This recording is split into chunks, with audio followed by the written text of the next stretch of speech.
I am very lucky to have Aicha here today, going from professional dancer into founding your own model and dancing company. Rolling back, I used to be a gymnast. I was the British champion in rhythmic gymnastics. I was triple bronze medalist at the Commonwealth Games, and I travelled all around the world competing for Team GB. From the gymnastics, I moved into dance, became a dancer, moved into choreography, and then opened up AMCK. Hi and welcome to Driven Women, brought to you by Cash and Rocket. I'm Julie Brangstrup, and this is a space where horsepower meet ambition, where style, energy, and a little bit of rebellion fuel every conversation. And then you added another division, which is all about models. Exactly. Men. London was flooded with model agencies, but what there wasn't was somebody who was really specifically just looking after men. There was no diversity in catwalks and in campaigns. We had the first black guy to ever walk for Burberry, first Japanese guy to ever walk for Celine. Like, we want to celebrate humans, and that was really what we became known for. Everyone is talking about AI. How does that affect your industry? You are going to not use as many models, you're going to not use as many dancers. With AI, you're going to start having casts of 10 dancers that are replicated. So that will become the reality. But again, you've got to be able to adapt and find new ways, not be rigid in your thinking. Welcome to Driven Women. I am very lucky to have Aicha here today, who is a fantastic old friend, did the rally many years ago. Many years ago. And is a role model, running your own company and going from professional dancer into founding your own model and dancing company. Yes. Tell us, how did it actually? How did it all happen? How did you become a professional dancer? Okay, so rolling back, I used to be a gymnast. So I was a elite gymnast. I was the British champion in rhythmic gymnastics. I was triple bronze medalist at the Commonwealth Games, and I travelled all around the world competing for Team GB. Oh wow, I didn't realise that. Did you not? No. I know, That's I really feel like I've had amazing. so many lives. So actually, that was my upbringing. You know, I started doing gymnastics from the age of 7. And all through my childhood and teenage years until I retired at 19, I was a gymnast. And so from the gymnastics, I moved into dance. And honestly, I didn't really have technical dance training, but I'd just go onto the jobs and go, hey, I can do some gymnastics. And I got in like that. Became a dancer, moved into choreography, and then opened up AMCK. And what made you suddenly want to found your own, Yeah, what took you on that? I think, for me, it was about trying to find the missing pieces that I wasn't having in my own career, or I wasn't seeing take place in the kind of commercial dance industry that I was in. And I was always the person on a job that I'd go, excuse me, we haven't been fed for this amount of time, or what's happening with this, or, just like helping, rallying people around and, taking care of people. Even though I was the youngest on the job, I just kind of had no fear. And clients used to listen to me. And so it just kind of became a natural thing, like, okay, let's make this something that I can actually really do and help other dancers. And I wanted to create, when I created AMCK, I wanted to create something that was synonymous with excellence, that stood out, that had real purpose and meaning. And so AMCK Dance was born, and that was the first part of my agency. And we started working. You find dancers? How does it work? So I find dancers, I nurture dancers, and put them together into different commercial jobs. So that might be dancing behind all the pop stars, all of them of the world, doing award shows, TV commercials, everywhere where you see really cool dancers, they're the spaces that I put them in. So It's really brilliant. It changes from day to day. One day we can be doing a world tour, the next day we can be doing an award show. It really, it's really varied and changes. And so that means we've got scope to have lots of different types of dancers. And the main thing is that they're just amazing. And are they mainly from the UK, or it's mix, or it's a mix. I represent dancers actually from all around the world, and we work all around the world. We're definitely, the agency for Europe, and we spent many years doing the MTV EMAs, which was that award show, remember, back in the day of MTV, and every year it would be in a different country. So every year we used to go to that country, audition and scout their local dancers as well, and have them part of the show, and then bring in the UK dancers to join them. So it meant that we really got to see all of Europe and all of the European talent and get really known for that. And then you added another division, which Yes. was all about models. Exactly. And men. Yes. Only men. Only men. Well, that's not a bad job, is it? Well, I know everybody says that. Well, for us, what it was we'd started the dance agency. We'd become really known for that, and we wanted to expand. And the other thing that we knew was fashion. We were working with fashion designers, with dancers and choreographers, you know, back at the time when they were really the first kind of influencers. If you imagine and you remember, you know, artists would walk into a rehearsal studio and then see what the dancer was wearing, or see what the choreographer was, you know, wearing that day, and be like, okay, I love your trainers, I love this and that. So we used to work with the fashion brands and see to artists. So we had that relationship, and we wanted to kind of do something more. And the other part was which we knew how to look after people and nurture them. So we said, okay, let's open a model agency. But for us, London was flooded with model agencies, but what there wasn't was somebody who was really specifically just looking after men. There was an agency in Paris that did that, but really we couldn't find anyone in the UK. So we decided to concentrate on guys, only guys, and concentrate on diversity and things which you didn't normally see really in the industry at that time. And that's what we did. AMCK Models was born, and it was an absolutely tremendous success. We really became known for the place to find brilliant guys who were a little bit different. We had many firsts in the industry. I'm really proud of the fact that we were instrumental in changing the face of the men's fashion industry. You know, in what way? Yeah, back in the day, there was no diversity in catwalks and in campaigns. And that was partly due to the fact that agencies really didn't have a pool of people, right? You know, most agencies maybe had 1 or 2 black guys. That was it, yes. In Paris, it was even more difficult. I had a lot of French models who would come over from Paris and join AMCK. Our board was 70% global majority. So we had the first black guy to ever walk for Burberry. We had the first Japanese guy to ever walk for Celine. Like we were breaking these, first redhead, you know, like it wasn't even just black and brown faces. It was really like people who were different, who embodied something different, rather than, if you think back to, you know, the 90s, very classic chiseled guys. It was like, we want to celebrate humans. And that was really what we became known for and did. Amazing. And so how does it work? You see some good-looking chap on the street, you stop him? I mean, I'm really terrible and lazy at that now. But yeah, I mean, we used to jump out of taxis and run after people on the street if we saw somebody who was great, or standing on the street corner and scout people at festivals, you know.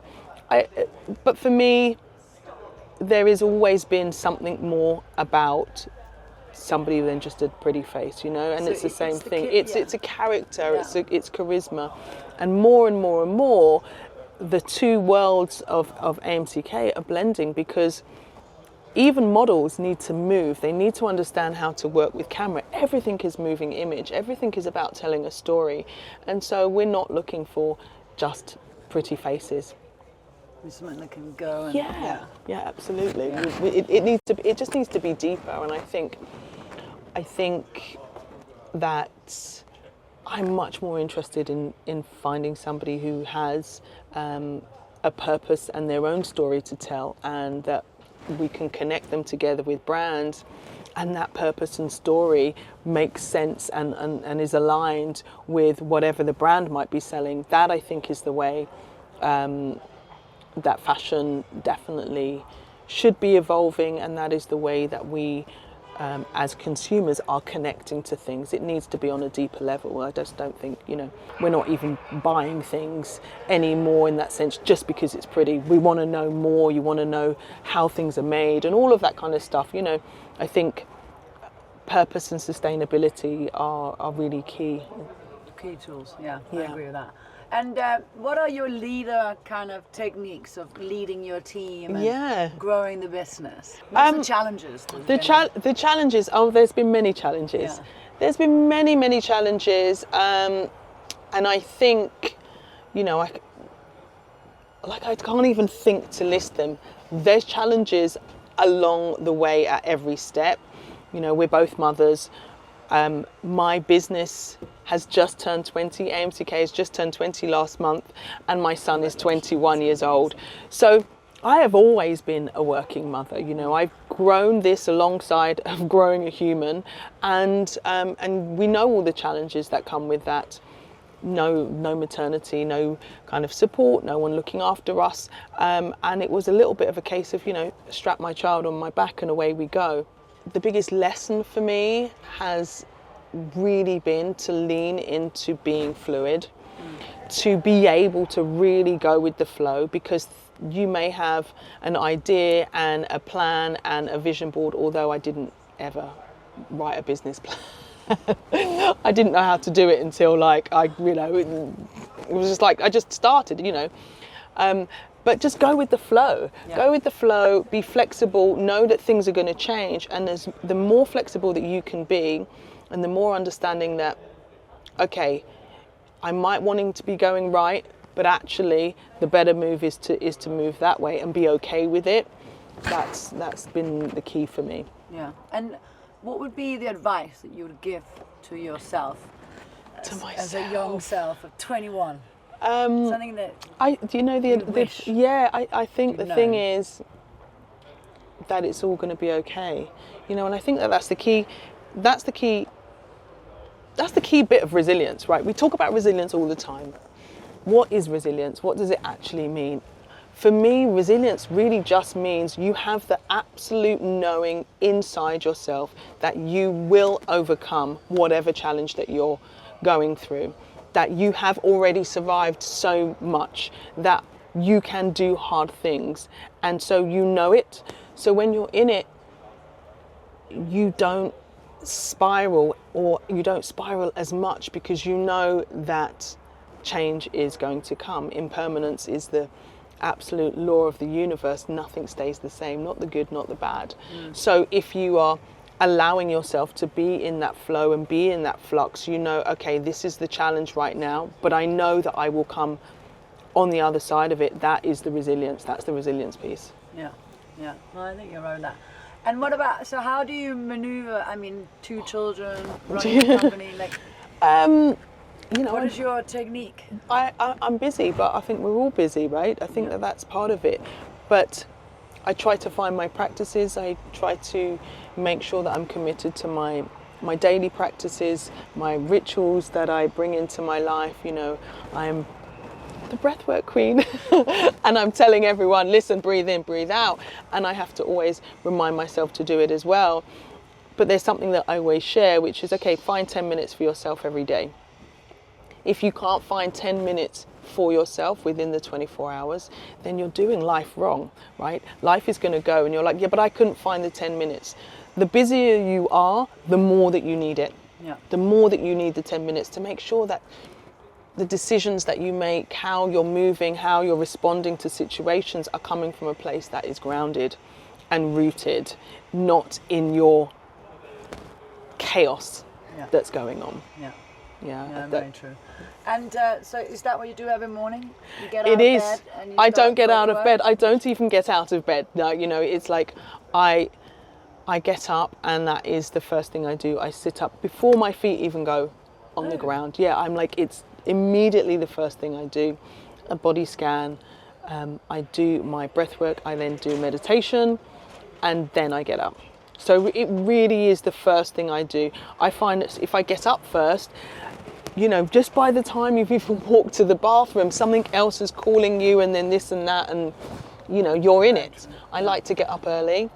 I wake up early naturally without an alarm, and I love that time where it's just peaceful and it's just this time for you. That is the thing I loved actually with breastfeeding, with the night feeds, like that it was just you and your baby and it was just all quiet and dark. And yes, of course I hated the sleep deprivation, but that moment when it's just like the world, you know what I mean, like the world is just out there and you're just in your little cocoon with your bubba, like that was, you know, I think probably one of the most magical parts. Isn't it weird we're not going to do I know. Hallelujah. No, Next I time mean, will be, grandchildren. you, yes, exactly, and I'm really can't wait for that. Well, I like to wait girls for a few years. That's what I'm going to say. Listen, I mean, what an incredible tribe that you have. I always said to myself, yeah, I've got 2 arms and I can have 2 kids and that's it and that's me. And you know, you have just absolutely, exactly. Absolutely taken that crown. It's amazing though. Yes, it is. There can be a pain in the bum. Oh, of course. And you know, big kids, big problems. Yeah. Everyone goes, oh, thank God they're not a toddler anymore. And I'm like, yeah, see you in a few years. Yeah, exactly. So, tell me about legacy. What do you want to leave? Apart from beautiful, healthy, well-rounded children, I've always kind of been known as Mama Aish. Mama Aish. I was like, can I not be like sister or anything? No, I've always been Mama Aish in the dance industry, and I think that's partly because, you know, my whole being was about like getting as many people and gathering them up and being able to nurture them and then send them on their way. And we've had some absolutely brilliant people who have been part of AMCK and then become AMCK alumni and done fantastic things in their lifetimes. I mean, like for example, FKA Twigs, she was an AMCK dancer back in the day. You know, like we have had people in Hollywood movies and all sorts of incredible positions. Yeah. And what I really wanted to do was find a way, especially as we've just turned 20, was find a way that we can keep helping and nurturing and bringing through young people who have barriers to getting into the industry. You know, it is not an easy path, the creative industries. It's super hard, isn't it? It's really, really hard. It's tough. You need training, you need access, you need a lot of things. And, you know, for me, for example, without grants that I was given and bursaries, you know, for schools and to compete in gymnastics and, you know, just to travel and all of the rest of it, I wouldn't have been able to create the impact that we've created with AMCK, you know. So I really, you know, I'm a girl from a council estate in South London at the end of the day, and I am proud that I've had help and what I've created, and I just really want to be able to continue to open doors in a really meaningful way. So I'm launching the AMCK Legacy Foundation. We are launching that at the end of November with a program for grants.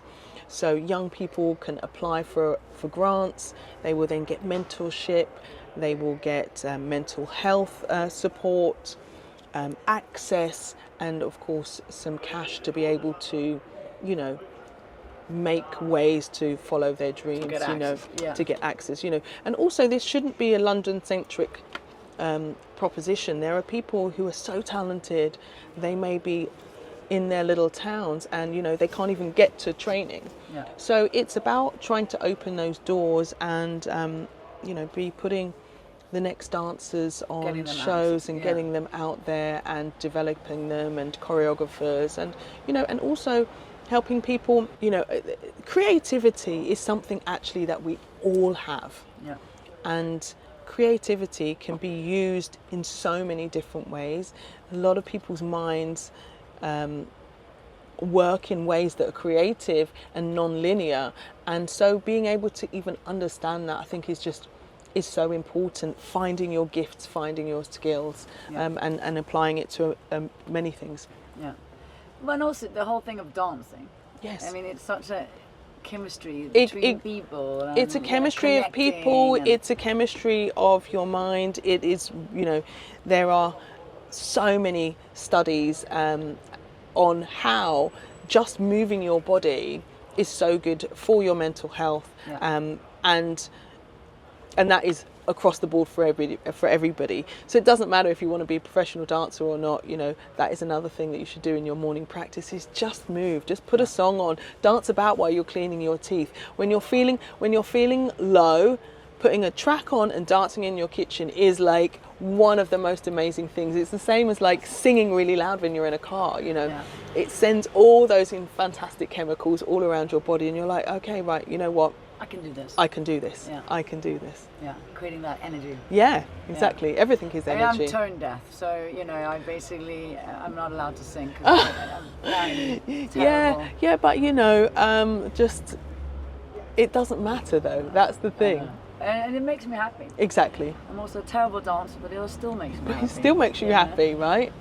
I mean, I feel sad for people who do not allow themselves to express themselves because they think that they're not good at it, right? It's about a feeling. It is about a feeling, and that authenticity follows through into everything else, right? So if you can just dance like nobody's watching, and it doesn't matter what you look like because you're not concerned about what other people think of you. It's the same thing of how you're going to show up in life, right? You're not really concerned about how anybody else is going to think of you, so you're not worried about being judged. You are just showing up as your authentic self, and that is the best way to be in life. It's the only way to be in life, just shedding all the shit. I agree. So tell me, in regards to the legacy then, so yes, that's launching in end of November. Launching at the end of November, yep. People can support it. So yes, people can support it. We have the website live, amckhonours.com, and it's launching with an honours night. So we're awarding some fantastic people who are just doing amazing work currently in the commercial dance space, and there is do they know that they're getting? They don't. Okay. There is there are the grant recipients. They will be announced on the night, and then we have an award for the best dancer in the UK, which will be really exciting. And people who have really put, the breakthrough people. We have fantastic dancers who are, you would have seen them. You would have seen them on TV. You would have seen them dancing behind your favourite stars. And we want to have a night which celebrates real excellence within the industry, because we don't have that yet. So this is the first year that the awards is happening. It's the first year of the Honours Night. I'm doing it as our 20th celebration, but really as the starting point for this Legacy Foundation. I want to be able to help hundreds of young people in the future. But as I said, this is the starting point. And and hopefully that the awards will grow into something, akin to the fashion awards, where we really get to celebrate movement, dance, and choreography in the creative space. Yeah. And do you have support from other networks abroad in an award like this to make it? Well, at the moment, I have to say it is a bit me, myself, and I. Okay. But but as I said, it is the starting point, and I absolutely see the potential for this to grow. Yes, I am connected to some people in LA who are going to be part of this awards evening, and but again, I want this to be something for homegrown talent. I want this to be something for the UK. That I think everything seems always so shiny everywhere else, and they don't really get celebrated here. So I want to have a platform that that gives them attention. Dancers have incredible stories and have never any platform to share their voices. So this again, it's a way we're trying to support everybody, all the marginalised communities, and all the people that have barriers and difficulty. This is really what it's about. Yeah. What is, talking about fashion, Yeah. what is the fashion item that is your go-to, if you had to go to a meeting, what would you wear? If I had to go to a meeting, Yeah. I would wear a big smile. You know what? I know. To be honest, fashion is a feeling for me. Yeah. I don't follow trends. I have a wardrobe that has lasted the test of time. Really, I like to just get up and feel. And sometimes I put things together. I'm like, oh my god, that is so good. How I've just put that together. But that's just because, you feel like this. You feel style, Yeah. right? But really, really, really truthfully and honestly, there is no fashion without the inside, right? You can't dress up. You can't dress up like looking great if you're really not feeling Great. authentic. Like Yeah. there's something that misses. Yeah. And the times when people say to me, "Oh my God, you look great," is when I'm feeling great. It's that magnetic energy that comes out. It's when you're feeling yourself. Like when you're like, "Yeah, I'm feeling myself." Yeah. It's not really ever about the clothes. It's about the fact that you just feel connected to yourself. You feel centered. So I think that that's the key thing. But It's about the energy. it's about the energy. It's about the energy because that's what other people connect to. Yeah. And in regards to your work, everyone's talking about AI. Yes. It's a big part of our, it's becoming more and more a big Yes. part. A lot of our, our new best friend is chat. Yes. Yes. Yes. How does that affect your industry, your company? I think that we all need to develop and go with where things are heading. But for me, I think crucially,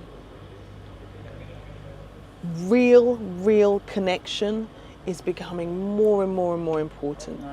The authentic connection that community creates, the offline moments, that's where it's all at. My real work, I mean, we've been talking about all the companies and everything else.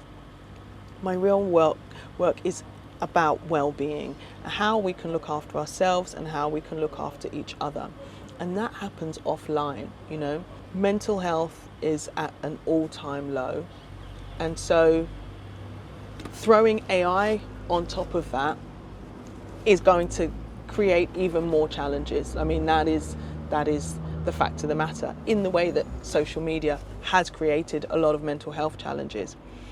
But what it does give us is it gives us the opportunity to, yes, use AI in a way that we can have the tools, but make sure that the offline versions of ourselves are really, really connecting. Yeah.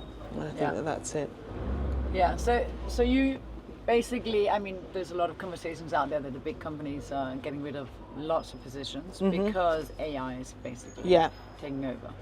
A lot of those to cut down costs and still maximize and so within your industry it doesn't have that. No, well, it will do. You are going to not use as many models, you're going to not use as many dancers. That is going to be the reality. For example, at the moment we do a lot of films. Obviously the new Wicked film will be out. There's lots of our dancers in that. There are many films that we do with dancers, with cast of hundreds of dancers. Right. With AI, you're going to start having casts of 10 dancers that are replicated. That is what it's going to be. Why would you pay to have 100 people on set when you can have 10 and replicate them? So that will become the reality. I don't know how quick it's going to be, but that will become the reality.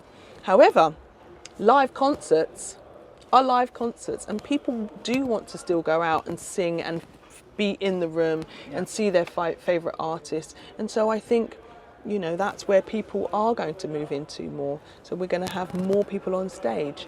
So I think it's going to develop, and I think it's going to switch into it's going to switch into other places. Okay. But again, it's the thing that we said at the beginning. you've got to be able to adapt and go with the flow and find new ways, not be rigid in your thinking. Yeah, and just take The on pivot, the pivot. Exactly. So that brings me Mm-hmm. to another subject that you are going to go away for a long holiday, Wow. traveling the world. Yes, well, I'd like to call it a holiday. I think I'm more calling it a change of scenario and Reset. a reset. Yeah. So we want to take a family sabbatical for the four of us to just go away, take some time in another country, and just really evaluate our priorities, look at ways where we can slow down when we come back home. I think, life gets really, really fast, and it can get so fast that it's not healthy. Yeah. And I'm just like, let us just take a minute, take a beat, have time to really, really connect with each other. Otherwise, you can find yourself passing ships. Someone's coming from work and school, and that's it, and it just becomes this Groundhog Day. And yeah, we've had some really tough moments, and so I want to take this time to be able to reset. I feel incredibly Exhausted.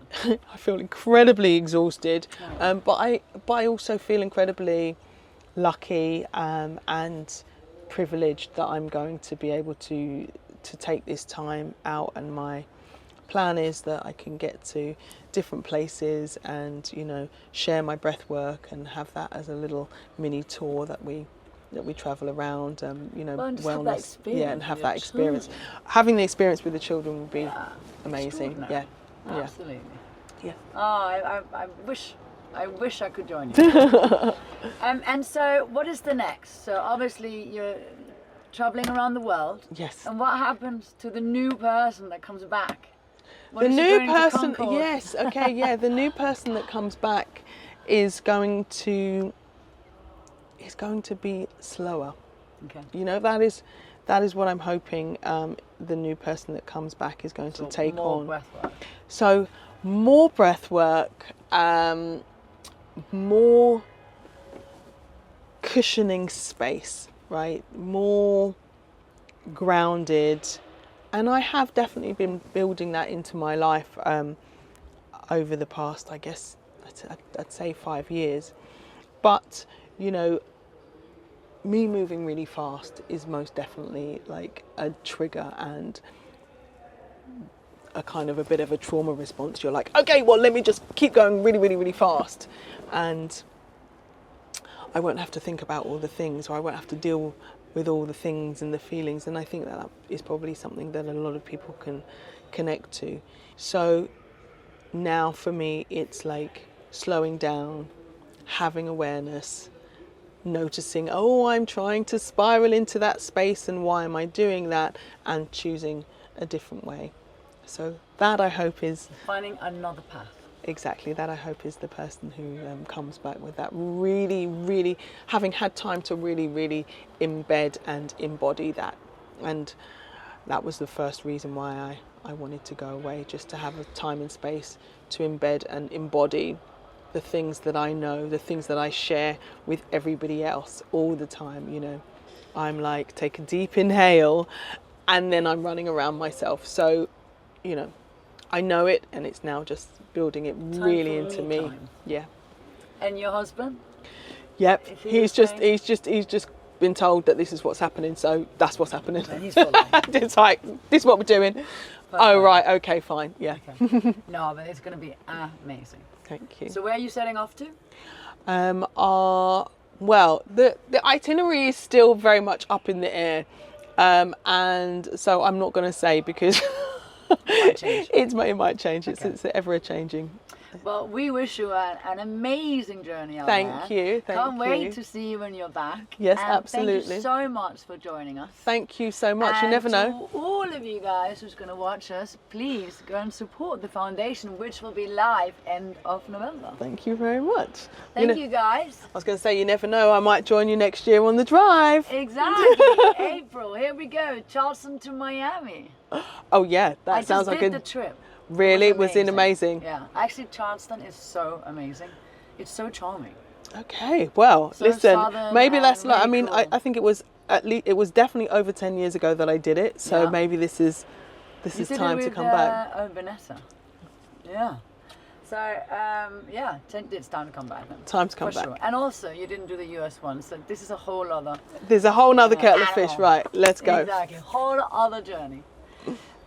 Thank you so much. Thank you, my darling. So nice to Oh, see it was great.